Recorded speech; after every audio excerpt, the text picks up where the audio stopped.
ஹாய்ங்க, எல்லாம் எப்படி இருக்கீங்க? நல்லா இருப்பீங்கன்னு நம்புகிறேன். இன்றைக்கி வந்து சிக்கன் மஞ்சூரியன் தான் என்னோடய ஸ்டைலில். அதுக்கு வந்து எப்பவும் போல் சில்லி சிக்கன் போடுற மாதிரி மிளகாத்தூள், உப்பு, மஞ்சத்தூள், கொஞ்சமாக இஞ்சி பூண்டு பேஸ்ட்டு, முட்டை மட்டும் இல்லாமல் கொஞ்சம் கார்ன்ஃப்ளவர்லாம் சேர்த்து சில்லி மாதிரி பொரிச்சு எடுத்து வச்சாச்சு. இதுக்கு வந்து நான் வந்து போன்லெஸ் சில்லி தான் யூஸ் பண்ணியிருக்கேன், சிக்கன் தான் யூஸ் பண்ணியிருக்கேன். நீங்கள் கொஞ்சம் போனோடு போட்டாலும் ஒன்றும் பிரச்சனை இல்லை. அது தனியாக எடுத்து பொரிச்சு வச்சதுக்கப்புறமா க்யூப்ஸ் மாதிரி குடமிளகா பச்சை கலர் தான் எங்கிட்ட இருந்துச்சு. உங்கள்கிட்ட கலர்ஸ் இருந்துச்சுனாலும் ஆட் பண்ணிங்கன்னா கலர்ஃபுல்லாக நல்லாயிருக்கும்.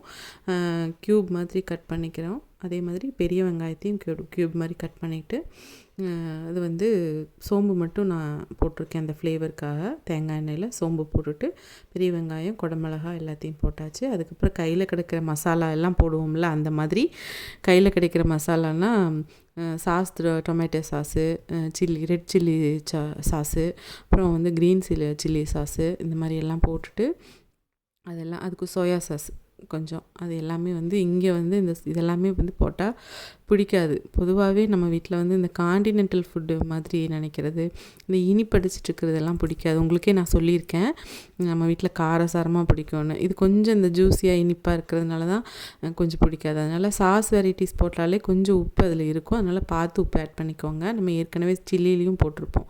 இப்போ இஞ்சி பூண்டு ஆட் பண்ணிட்டு அதெல்லாம் பச்சை வாசம் போனதுக்கப்புறமா நம்ம இந்த சில்லி சிக்கன் பொரிச்சு வச்சுருக்கிற சில்லி சிக்கன் எடுத்து ஆட் பண்ணிக்கலாம்.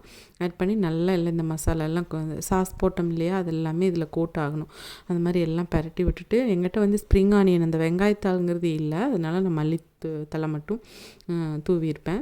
கடைசியாக பெப்பர் கொஞ்சம் போட்டிருப்பேன். அது வந்து நம்ம வீட்டில் அந்த இனிப்பு டேஸ்ட் வேண்டான்னு சொல்லுவாங்க, அதுக்காக நான் அந்த பெப்பர் தூள் போடுறேன். நீங்கள் வந்து மற்ற இது எல்லாமே போட்டாலும் ஓகே தான்.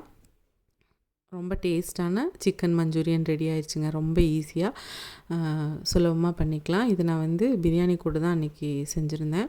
நீங்களும் ட்ரை பண்ணி பார்த்துட்டு எப்படி இருந்துச்சுன்னு எனக்கு கமெண்ட் பண்ணுங்கள். நம்ம சேனல் பிடிச்சிருந்தா லைக் பண்ணுங்கள், ஷேர் பண்ணுங்கள், சப்ஸ்கிரைப் பண்ணி பெல் ஐக்கானை கிளிக் பண்ணிட்டு பார்க்க மறக்காதீங்க. உங்கள் சப்போர்ட் எனக்கு ரொம்ப முக்கியங்க.